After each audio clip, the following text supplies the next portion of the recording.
ইলম হাদিস করে নামকরণ করলো কেন? তসমিয়াত ইলম হাদিস, এ ব্যাপারে উলামাদের বিভিন্ন মতামত আছে। ইবনে হাজার আসকালানী রহমতুল্লাহ আলাইহি ফাতুল বারীতে লেখেন যে হাদিস নামকরণ করার কারণ হলো একদিকে কোরআন আর হাদিস। কোরআন হাদিস বলেন আমরা, এটা হাদিস জিদ্দুল কদিমে। হাদিস কি? জিদ্দুল কদিমে। হাদিস এটা আরবি ভাষার শব্দ। এটা কদিমের উল্টা হলো হাদিস। কদিম মানে পুরাতন, আর হাদিস মানে নতুন। কদিম মানে চিরস্থায়ী, হাদিস মানে যেটা চিরস্থায়ী না। তো কোরআন যেহেতু কদিম, কোরআন কি? কদিম। তো কোরআনের বিপরীতে এখানে হাদিস শব্দ লাগানো হয়েছে। এটা একটা নুকতা উনি বয়ান করছেন। এই কারণে হাদিসকে হাদিস নামকরণ করছে। কোরআনের এটা কোরআন না, তো কোরআন না, কোরআন যেহেতু কদিম কাজে এটা হাদিস। কিন্তু আল্লামা শিব্বির আহমদ উসমানী রহমতুল্লাহ আলাইহি মুসলিম শরীফের ব্যাখ্যা গ্রন্থ ফতুল মুলহিমের মধ্যে তিনি বয়ান করেন যে হাদিস শব্দটি কোরআনে কারিমের একটি আয়াত থেকে এটাকে নেওয়া হয়েছে।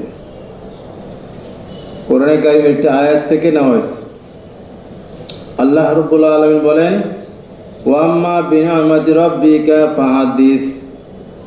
আল্লাহ রসুলকে নির্দেশ করে আল্লাহ বলেছেন, এই তোমার রবের নিয়ামতকে তুমি বয়ান করো।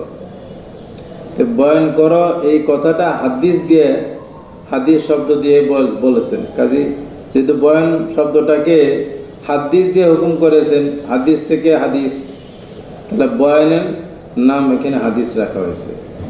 এই কথা বোঝা আসছে কিনা? 2 নম্বর কথা গেল। 3 নম্বর হলো তাহকিকি কৌল। তাহকিকি কৌল, তাহকিকি কৌল হলো হাদিস এই শব্দটি স্বয়ং রসুল কারীম সাল্লাল্লাহু আলাইহি সাল্লামের হাদিসের মধ্যে উল্লেখ আছে। হাদিস শব্দটি কোথায় উল্লেখ আছে? কোনো জায়গা থেকে নেওয়ার দরকার নাই, ডাইরেক্ট নবীর হাদিসের মধ্যেই নবীর বাণীকে নবী হাদিস বলে অভিহিত করেছেন। নবীর বাণীকে নবী কি করেছেন?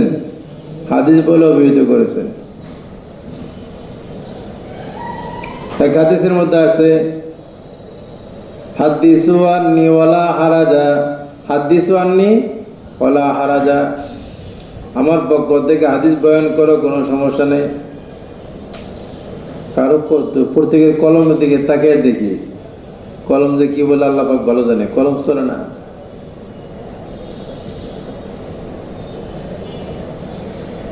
কলম গোয়াত কেমন শাহে জাহানম, কলম কসরা বদৌলত মিরসানম। কলম বলে আমরা হইলাম জগতের বাদশা, শাহে জাহানম,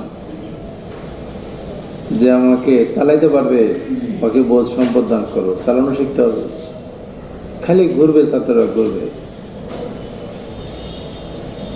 ওরা তো কেতাবত লিখছে, কেলোগ্রাফি শিখছি, চর্চা করি না, আমার কারণ ওগুলির দিকে গেলে সমস্যা, সময় নষ্ট, পোষাইব না।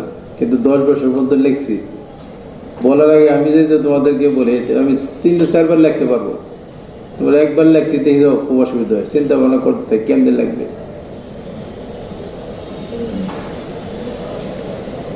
তাকরির লেখার অভ্যাস করা, লিখতে লিখতে চলে, এলেম জমা হবে। এটা শুরুতে উর্দু খানের থেকে লেখা দরকার ছিল, যে হুজুর যা বলে তাই লিখবো। আমাদের এখানে উস্তাদ বলতেন সবসময় পকেটে একটা খাতা রাখবে। এখন তো সব এত ডায়েরি, উন্নত ডায়েরি হয়ে গেছে, এটা তো রাখবে অনেক, কোথায় রাখবে সিন্ধুকের মধ্যে কিছু লাগবে না, শুধু ফ্যাশন। আমার ট্রাঙে এখনো এতটুকু খাতা পাওয়া যাবে, ট্রাঙ দেশে যদি খুঁজে কোথায় গেছে দেখতে হবে। একটা কাগজ ভাঁজ করে এক বস্তা আছে না, এটা ভাঁজ করে 14-15-20 এতটুকু সাইজ বানাইছে, এতটুকু সাইজ একটা বানাইছে, তো পকেটে ছিল। যে একটা কথা হুজুর বলছেন, তো ওটা আমরা লিখে নিচ্ছি। সোমবারে ঘন্টা হইতো, একটা বয়ান হইতো, ওখানে আমরা লিখতাম, হুজুর যাবত তাই লিখতাম, হয়তো হয়েছে। কিন্তু তালবেলামদের কোনো দেখি না যে কি আছে, মানে বলতে বলতে গুরুত্ব দিয়ে বললে হয়তো লিখবে, কারণ মুসিবত লিখতে পারে না সে, এই ভয়েও কলম লেখে না। কিন্তু শেখা দরকার, কি করবা, ইস্তেদার দরকার আছে।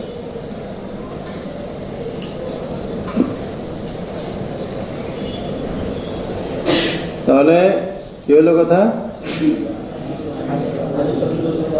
এক হাদিসের মধ্যেই হাদিস শব্দটি উল্লেখ আছে, এরকম একাধিক হাদিস আছে। একটা হাদিস শুনাইলাম, হাদিস ওয়ান্নি ওয়ালা হারাজা, আমার থেকে হাদিস বয়ান করো, এতে কোনো সমস্যা নেই।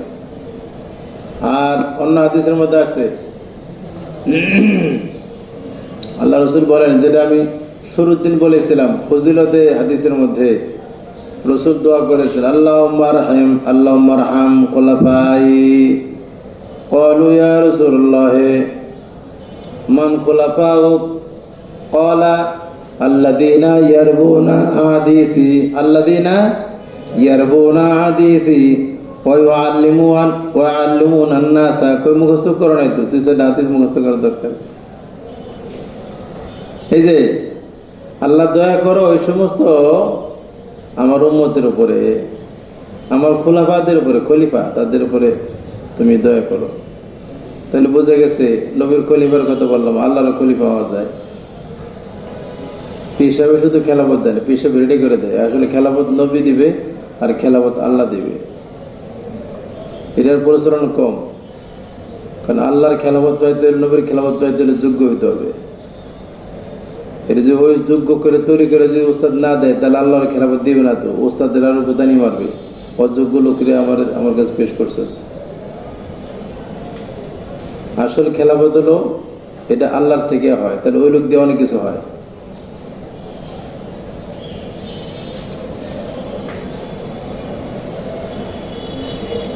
আমার খলিফাদেরকে দয়া করো, এটা কত বড় সঙ্গে আসে তাই বললাম। এক লোক পাইলাম আমি আরো 5-7 বছর আগে, কিনা আসছিল মিরপুরে, এক মৌলানা মুফতি মাসুদ। ওটাতে কথাগুলো দেখলাম যে লোকটা সাধক লোক, অনেক মেহনত করছে। দারুল একটা নিয়ে এসেছিলাম, অনেক কারগি ধরে শোনাইলো।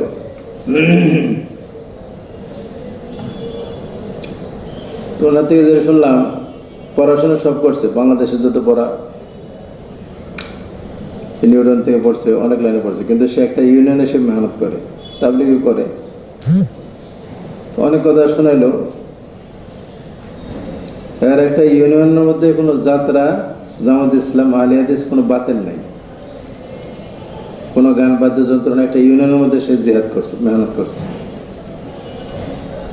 যদি কোনো গানের আসর হয়েছে, তো উনি ওইখানে গিয়ে মোটরসাইকেল নিয়ে 200 লোক নিয়ে প্রায় 2টার সময় মাইক বাজছে গাছের মধ্যে, ওখানে ওয়াজ শুরু করে দিচ্ছে এদের বিরুদ্ধে, করা যাবে না। এরকম এক গানের পাশে এরা মান নাই, পরে এরা গান চালাইছে, এরপরে গিয়ে ঠাডা পড়ছে পাশে, পুরা এলাকার মধ্যে সরাই গেছে যে এই মুফতি মাসুদে ঠাডা ফেলাইছে।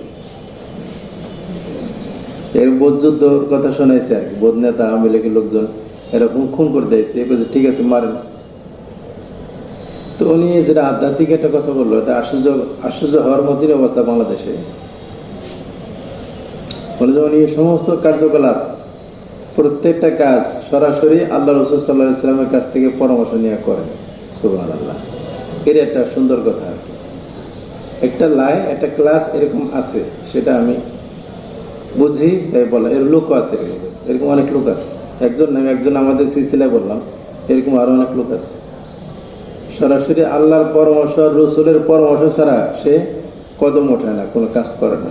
এটা হতে পারে, এটা অসম্ভব কিছু না,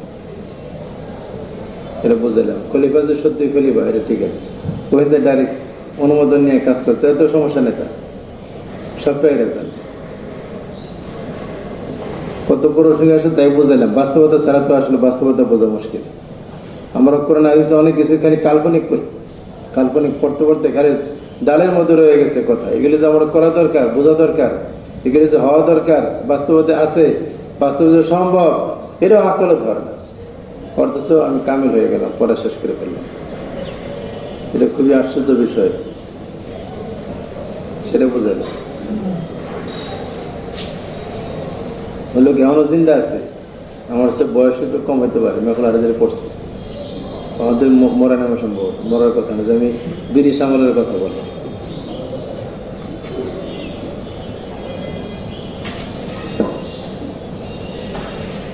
আমার একজন উস্তাদ এমন আছে, ছিল উনি ইন্তেকাল করলো কিছুদিন আগে।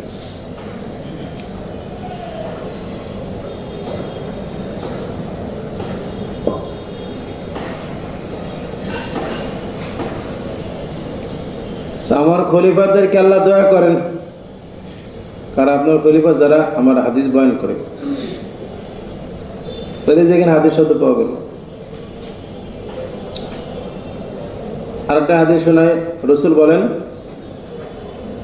মান হাফিজ আরবাইন আল উম্মতি মিন আমরি দীনিহা, মান হাফিজা আলা উম্মতি আরবাইনা হাদিসান ফি আমরি দীনিহা বাসাহুল্লাহু ফকিহান ও কুনতুল্লাহু ইয়াউমাল কিয়ামাতে শাহিদান। যে ব্যক্তি আমার এই উম্মতের উপরে 40টি হাদিস মুখস্থ করবে, এই হাদিস শব্দ এখানে আছে, আমি বলে যে সে কিয়ামতের দিন আল্লাহ তাকে ফকিহ করে উঠাবেন, আর আমি তার জন্য সাক্ষ্য প্রদানকারী হব, শাফিয়া ও শাহিদান, আমি তার সুপারিশকারী হব এবং আমি তার সাক্ষী থাকবো। সুবহানাল্লাহ। এজন্য আমরা যারা হাদিস পড়ি, এই হাদিসের উপর আমল করা দরকার। এখানে হাদিস শব্দ আছে, 40টা হাদিস মুখস্থ করা কঠিন কাজ। মুখস্থ করলে সে ফকিহ হবে, বড় আলেম হিসেবে কিয়ামতের মাঝে উঠবে, নবীজি তার জন্য সুপারিশ করবে। সিনার মধ্যে 40টা হাদিস মুখস্থ রাখা। আমি আগে পরে বলতাম, প্রতি বছর আমার কাছে যে কিতাব থাকতো 40টা হাদিস মুখস্থ করার ব্যাপারে, তোমরা চাইলে মুখস্থ করবে, এখন বাধ্য করে আর করার মানসিকতা নেই, মন চাইলে করি, ফায়দা হবে।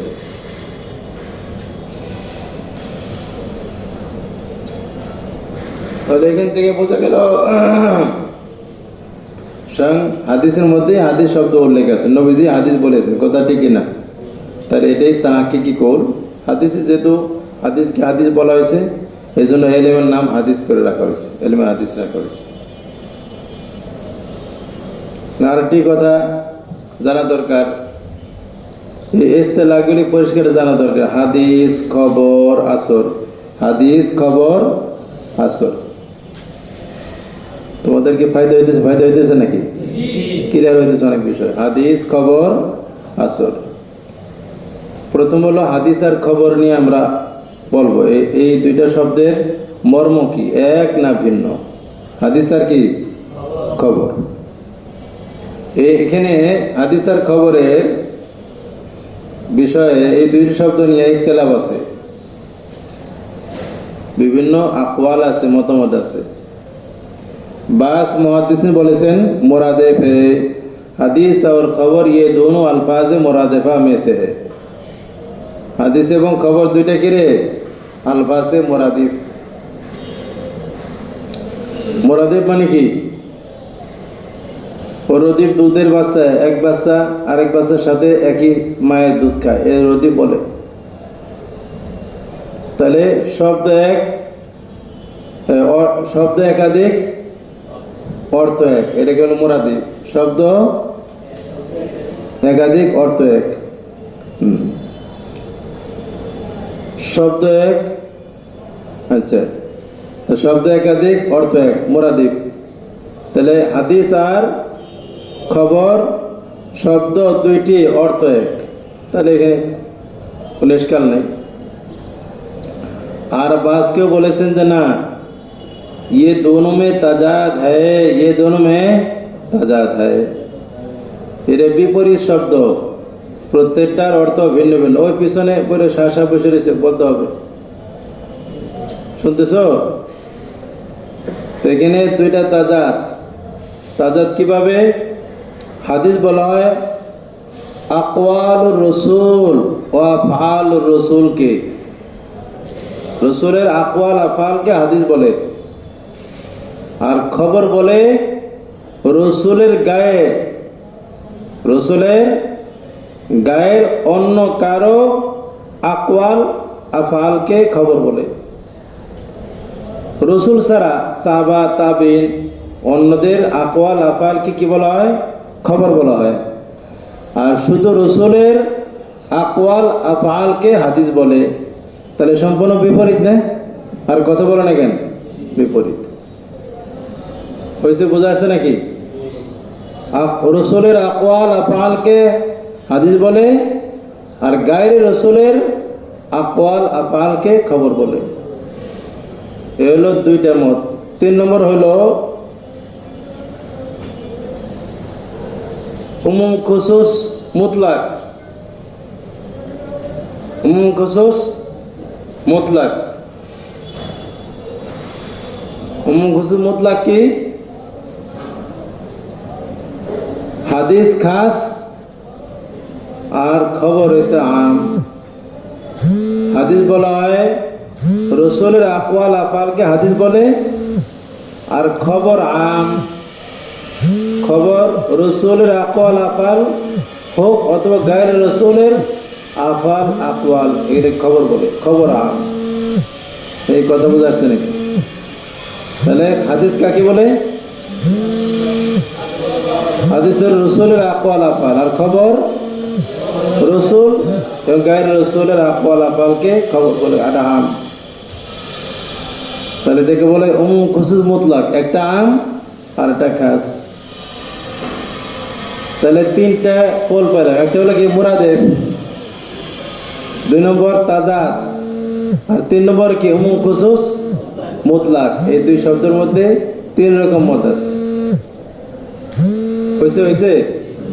এরপর হলো আমরা যাই হাদিস এবং আসর। হাদিস এবং কি? আসর। এই 2টি শব্দের মধ্যে কি পার্থক্য? হাদিস এবং আসরের মধ্যে পার্থক্য। ফুকাহায়ে খোরাসানের মতে, এখানে মতভেদ আছে। ফুকাহায়ে খোরাসানের মতে হাদিস এবং আসর এর মধ্যে পার্থক্য আছে। ফুকাহায়ে খোরাসানের মতে হাদিস এবং আসরের মধ্যে কি আছে? পার্থক্য আছে। হাদিস বলা হয় শুধু মরফু হাদিসকে। হাদিস বলা হয় কাকে? শুধু হাদিসে মরফুকে, রসুলের বাণীকে, রসুলের আকওয়াল আফআলকে। আর আসর বলা হয় এটা সাহাবা এবং তাবিন ওনাদের আকওয়াল আফআলকে। সাহাবা তাবিনের আকওয়াল আফআলকে আসর বলে। তাহলে এই খোরাসানের ফুকাহাদের মতে 2টা তাজাত, হাদিস এবং আসর। হাদিস কাকে বলা হয়? শুধু মরফু হাদিসকে হাদিস বলে, সব হাদিস না।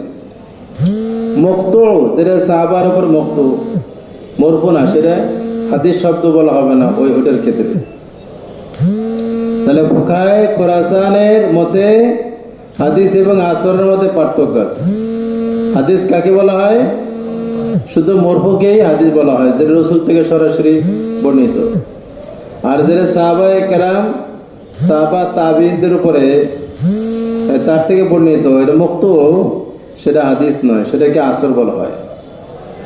এই জন্যই কিতাবুল আসার ওনাদের দলিল লিল ইমামে আজম আবি হানিফা। ইমাম আজম আবু হানিফার কিতাবুল আসার, এটা কিতাবুল আসার নাম রাখছে। আর এটার মধ্যে শুধু সাহাবা তাবিনদের আকওয়াল আছে, কোনো হাদিসে মরফু নাই। নাম কিতাবুল আসার, আর সেখানে ভিতরে আছে কি? সাহাবা এবং তাবিনদের হাদিস। তাহলে বোঝা গেল এটা আসর ভিন্ন। কথা ঠিক কিনা? এটা ফুকাহায়ে খোরাসানের দলিল। কিন্তু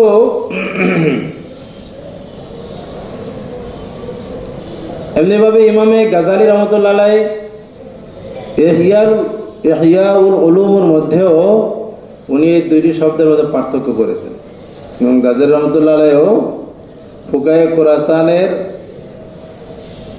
ওনাদের মাযহাব অনুযায়ী এই হাদিস এবং আসরের মধ্যে কি করেছেন? পার্থক্যের কথাই বলেছেন। বুঝতে পারছেন? তবে ইমামে নবী রহমতুল্লাহ আলাইহি বলেন, শারে মুসলিম ইমামে নবী রহমতুল্লাহ আলাইহি বলেন যে জমহুরে খলফ ও সলফ, জমহুরে খলফ ও সলফের নিকটে, খলফ মানে পরবর্তী লোক, সলফ মানে আগে, সকলেই আগের পরে সকল জমহুরদের নিকটে ইমাম নবী রহমতুল্লাহ আলাইহি বলেন যে হাদিস এবং আসর এই দুই শব্দ মোরাদেব। জমহুরে সলফ ও খলফের মত অনুযায়ী ইমাম নবী নকল করেন যে হাদিস এবং আসর দুই শব্দের মর্ম এক, কোনো পার্থক্য নাই। এটা কার মত? इमाम नबी रहमतुल्लाह अलैह मौत। जमहूर सलफ और खलफ के नज़दीक ये दोनों लफ्ज एक है, कोई फर्क नहीं है, কোনো পার্থক্য নেই। এই জন্যই বলে আমাদের হানাফি মাযহাবের ব্যারিস্টার ইমাম তহাবী রহমতুল্লাহ আলাইহি, উনি হাদিসের কিতাব লিখছেন শরহে মাআনিউল আসার। শরহে মাআনিউল আসার হাদিসের কিতাবের নাম কি লিখছেন? শরহে মাআনিউল আসার। আসার এটা হাদিসের হাদিস সমূহের এটা অর্থের ব্যাখ্যা। এই যে উনি শরহে মাআনিউল আসার নাম রাখছেন, আর ওনার এই কিতাবের মধ্যে হাদিসে মরফু, হাদিসে মওকুফ, হাদিসে মকতু সব উনি এখানে এনেছেন। রাসূলের হাদিস, সাহাবাদের হাদিস, তাবেঈদের হাদিস সবই এনেছেন। তাহলে বোঝা গেল নাম রাখছেন আবার আসর, তাহলে হাদিসে মরফুকেও আসর বলে, মকতুকে যেরকম আসর বলে হাদিসে মরফুকেও আসর বলা হয়। তাহলে উনি আসর নাম রাখছেন কেন? কথা ঠিক কিনা? এর থেকে বোঝা যায় যে দুইটা মোরাদেব, হাদিস আর আসর একই। আরেকটি বিষয় আলোচনা করব, সেটা হলো গেল হাদিসের কি গেল, হাদিসের নাম গেল, আর হাদিসের এই ইস্তেলাহগুলির আমরা মর্ম ভিন্ন ভিন্ন করে বুঝতে পারলাম। আরেকটি বিষয় হলো এই যে ইলম হাদিস, ইলম হাদিসের তাদবিন নিয়ে কিছু কথা। তাদবিনে ইলম হাদিস, ইলম হাদিসের সংকলন, এর আবিষ্কার, এই সম্পর্কে একটু কথা সংক্ষিপ্তভাবে। সেটা হলো রাসূলুল্লাহ সাল্লাল্লাহু আলাইহি ওয়াসাল্লামের যুগে হাদিস লেখা হয় নাই। প্রত্যেক সাহাবায়ে কেরাম নবীজির থেকে হাদিস শুনে সেটা মুখস্থ রেখেছেন। কেউ কেউ আবার সংক্ষিপ্ত সহিফার মধ্যে নিজস্ব খাতায় লিপিবদ্ধ করেছেন। এই হাদিস লেখা রাসূলের যুগে জায়েজ কি জায়েজ না, কেউ বলেছেন জায়েজ নাই, কেউ বলেছেন জায়েজ আছে, এর মতভেদ আছে। তো রাসূলের যুগে ইলমে হাদিস আলাদা করে সংকলন বা এভাবে আলাদা ইলম আকারে ছিল না। নবীজি মানা করেছেন যে কোরআন নাজিলের সময় যাতে কোরআনের সাথে হাদিস সংমিশ্রণ না হয়ে যায়, এর জন্য ওনারা হাদিস অনেকেই লেখার ইহতেমাম করেন নাই। তাহলে এটাই লেখা রাখলো কোনো জায়গায় আরবি, আর এটাকে পরবর্তী কোরআন মনে করলো। আগে পাথরে লিখতে বিভিন্ন চামড়াতে লেখলো। এই জন্য সৌদির প্রাক্তন যেগুলি ছিল তাদের নিয়ম নীতি ছিল, ওখানে দেখা যায় ওরকম পাথরে লেখা আরবি আছে, কোরআন আছে। আমাকে আল্লাহ দেখার তৌফিক দান করেছে। প্রথম হজে যখন গিয়েছিলাম 2008 সালে, ওইখানে এই হুদাইবিয়াতে গিয়েছিলাম। হুদাইবিয়া মক্কা থেকে 150 কিলোমিটার দূরে। যাওয়ার পথে একটা অফিস আছে, এখনো আছে, এটা জাদুঘরের মতো। নাম হলো ইমারতু মারিস আল হারামাইন আর শরীফাইন। ইমারতু মারিস আল হারামাইন আর শরীফাইন। এটা গুদ্দাম কিছু কাবা, কাবা যে কাবা গিলাপ বানায় একটা অফিস আছে, এরা ওই এই অফিসের নাম দিয়ে একটা ইস্ট অফিস আছে, কিছু কাবা বললেই বুঝে দেয়, মানে কাবার গিলাপের সেন্টার। কত কত হাজার শ্রমিক মিলে সারা বছর একটা গিলাপ বোনায়, ওরা বোনায়।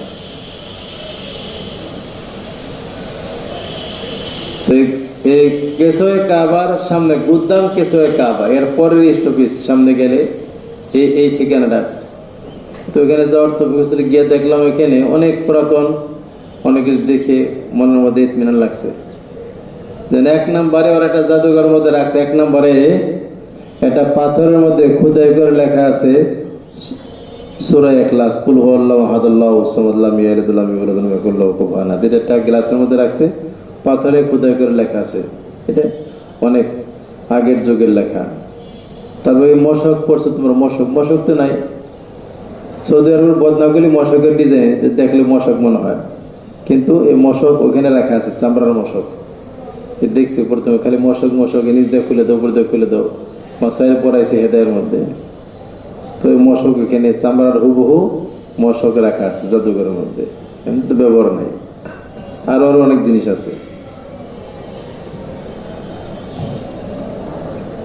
এজন্য কোরআনের সাথে হাদিসের গায়ের কোরআন ইলতিবাস না হয়, মিলে না যায়, এর জন্য হাদিস ওনারা লিখতেন, এই তো করতেন না, কেউ খাসভাবে লিখেছেন। কিন্তু পরবর্তীতে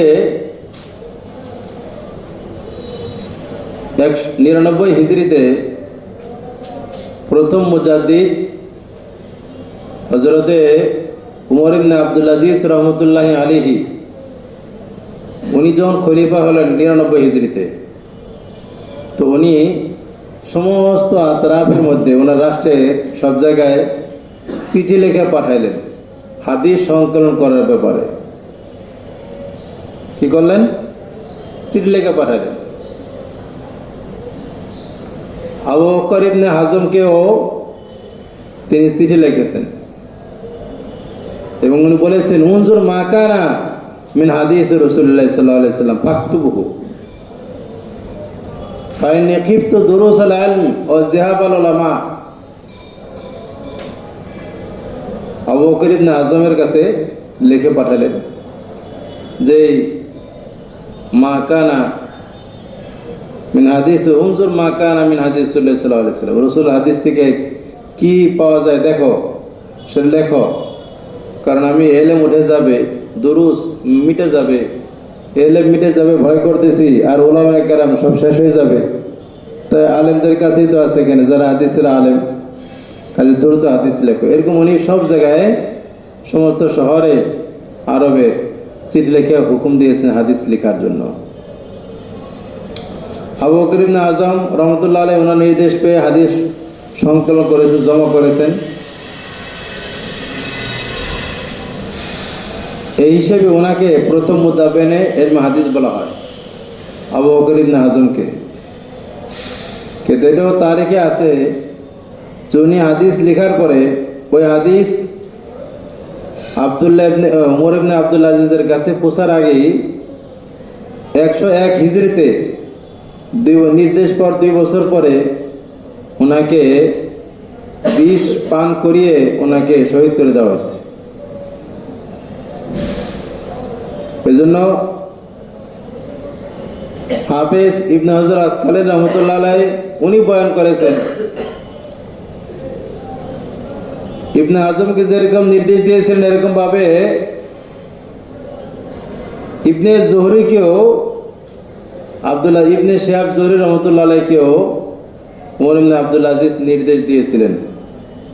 ইবনে শিহাব জোহরি রহমতুল্লাহ আলাইহি তিনিও এই হাদিস সংকলন করেছেন, কাজে তাকেও মুতাবিন বলা হয়। পরবর্তীতে ব্যাপকভাবে যার কাছে যে সুযোগ পেয়েছে সে হাদিস সংকলন করেছে, এটার একটা রেওয়াজ চালু হয়ে গেছে। ইলমে হাদিস সবাই লেখা শুরু করেছেন। বসরার মধ্যে হাম্মাদ, তারপরে কুফার মধ্যে সুফিয়ান সৌরি, শাম দেশে ইমামে আউজাঈ, এরকম অনেকেই হাদিস সংকলন করেছেন। হাদিস এটা মুস্তাকিল এলেম আকারে আত্মপ্রকাশ করেছে।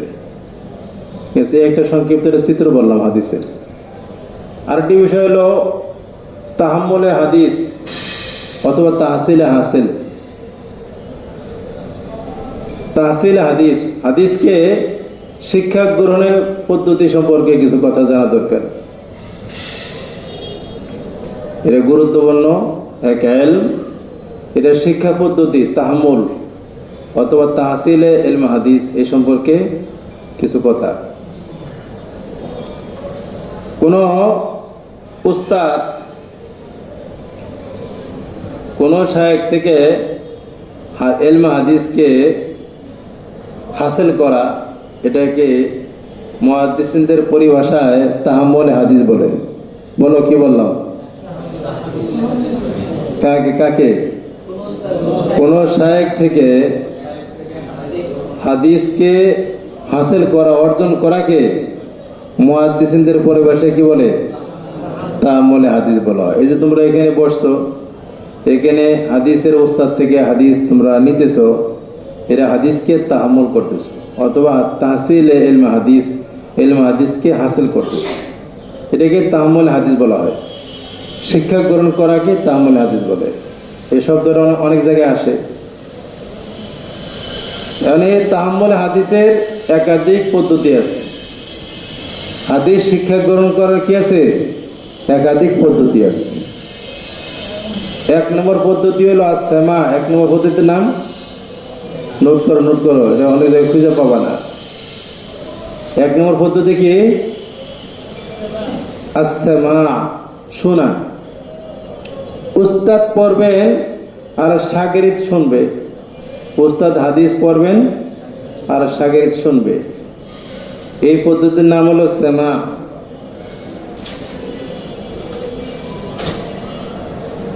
এবং এটাকে বলা হয় কেরাতুশ শায়েখ। কেরাতুশ শায়েখ, এই পদ্ধতির নাম কি রে? কেরাতুশ শায়েখ। এবং এই পদ্ধতিতে পড়ার পরে উস্তাদ, ছাত্র বলবে হাদ্দাসানি আখবারানি, হাদ্দাসানি আকবরানি অমুক তমুক বলবে, অথবা হাদ্দাসানা সামিতু, এগুলি শব্দ বলে সে ব্যক্ত করার অনুমতি পাবে।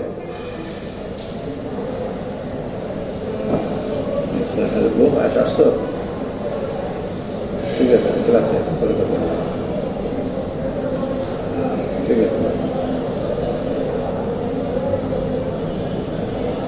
এই পদ্ধতিতে পড়লে শাগির্দ কি বলবে? হাদ্দাসানি অথবা আকবরানি, সামিতু, এগুলি শব্দ সে ব্যবহার করার অনুমতি পাবে। বৎসরের শুরুতে উস্তাদগণ এই পদ্ধতিতে পড়াবেন তোমাদেরকে। উস্তাদ পড়বে, তোমরা শুনবা, ঠিক কিনা? 2 নম্বর পদ্ধতি আয়াকরা তিলমিজ, ছাত্র পড়বে আর উস্তাদ শুনবেন। ছাত্র পড়বে আর কি করবে? উস্তাদ শুনবে। এই একটা পদ্ধতি আছে। কেরাত আলা শায়েখ, এটাকে বলা হয় কি? কেরাত আলা শায়েখ। শাগির্দ পড়বে, উস্তাদ শুনবে, এটাকে বলা হয় কেরাত আলা শায়েখ। এটাকে বয়ান করবে আকবরানি আম্বানি, আকবরানি আম্বানি বা কেরাতু আলা শায়েখ। এই 3 নম্বর তরিকা আল ইজাজা। 3 নম্বর তরিকা কি রে? আল ইজাজা। উস্তাদেও পড়ে নাই আর ছাত্র হাদিসকে উস্তাদের সামনে পড়ে নাই, কেউ পড়েনি, কিন্তু উস্তাদ কি করেছেন? কোন ছাত্রকে হাদিসের ইজাজত দিয়ে দিয়েছেন। সরাসরি তাকে কি করছেন? যে তোমাকে আমি হাদিসের ইজাজত দিলাম। এটাকে বলা হয়, এই পদ্ধতির এটা পড়া, এটা ইজাজত বলা হয়। 4 নাম্বার, কোন শায়েখ কোন একটি কিতাব শাগিরকে দিয়ে দিল, কিতাব দিয়ে দিল শাগিরকে, যে কিতাবটা আমার লেখা একটা পাণ্ডুলিপি আছে, এটা তোমাকে দিলাম। এবং বলল হাজা সেমায়ে মিন ফুলান ফারবি আননি, এই যে পাণ্ডুলিপি এটা তোমাকে দিলাম, হাজা সেমাই মিন ফুলান, এটা আমি অমুক শায়েখের থেকে আমি শুনে লিখছি, ফারবি আননি, তুমি এখন কি করে নিয়ে যাও, আমার পক্ষ থেকে তুমি রেওয়ায়াত করো। এটাকে বলে কেতাবত। এটাকে কি বলা হয়? কেতাবত। এটাকে বলা হয়, এটা গেল, এটাকে বলা হয় মুনাবালা। এটাকে বলা হয় কি? মুনাবালা। মুনাবালা। কোন কিতাব উস্তাদ দিয়ে দিল, হাদিস লেখা আছে, সে বলে দিল ফারবি আননি মিন ফুলান, অমুকের পক্ষ থেকে, এই হাজা সেমাই মিন ফুলান, এটা অমুক থেকে আমি শুনছি, ফারবি আননি, তুমি এখন আমার পক্ষ থেকে রেওয়ায়াত করো। এটাকে বলা কি? মুনাবালা।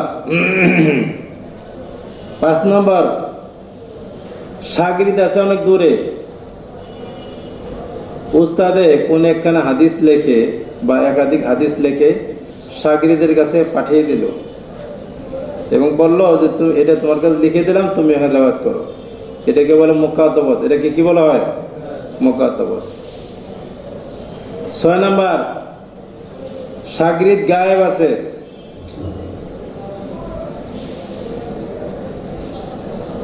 দূরে, লিখে পাঠায় নাই কিছু, কিন্তু কোন এক ব্যক্তির কাছে কিছু হাদিস বলে ওই শাগির্দের কাছে পাঠাই দিল যে এই হাদিসগুলি তোমার কাছে বললাম, আমার পক্ষ থেকে এই হাদিসগুলি ওর কাছে পৌঁছাই দিব।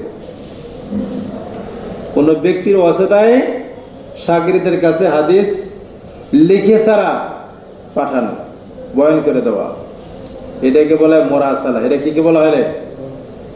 মুরাসালা। মুরাসালা। বললাম না আবু দাউদের মধ্যে এই 4800 হাদিস আছে, আর মারাসিল আছে কয়টি? 600 মারাসিল। এটা জুমুরদের নিকটে এটা হাদিস, উনিও হাদিস মানে, তো এটাকে বলতো আরসালানি ফুলানুন। কয়টা গেল রে? 6টা। 7 নম্বর, কোন কেউ একটি কিতাব কোথাও পেল, একটি কিতাব কোথাও পেল, একটি কিতাব কোথাও পেল, এবার কিতাব দেখে সে হাদিস বয়ান করা শুরু করলো, এটাকে বলা হয় বিজাদা। এটাকে বলা হয় কি? বিজাদা। এটাকে কি বলা হয়? বিজাদা। তাহলে কয়টা হলো? কি 1 নম্বরে কি? 1 নম্বরে সে সেমা, উস্তাদ পড়বেন ছাত্র শুনবে। 2 নম্বর, ছাত্র পড়বে উস্তাদ শুনবে। 3 নম্বর, কেউ পড়বেন ইজাজা। 4 নম্বর, কিতাব দিয়ে মুনাবালা। 5 নম্বর হলো মুকাতাবা। 6 নম্বর মুরাসালা। 7 নম্বর বিজাদা। মুখস্থ রাখলে ফায়দা হবে, অনেক কাজে লাগবে। তারপর ইনশাআল্লাহ আমরা সংক্ষেপে একটা কথা বলে কিতাব শুরু করে দেব।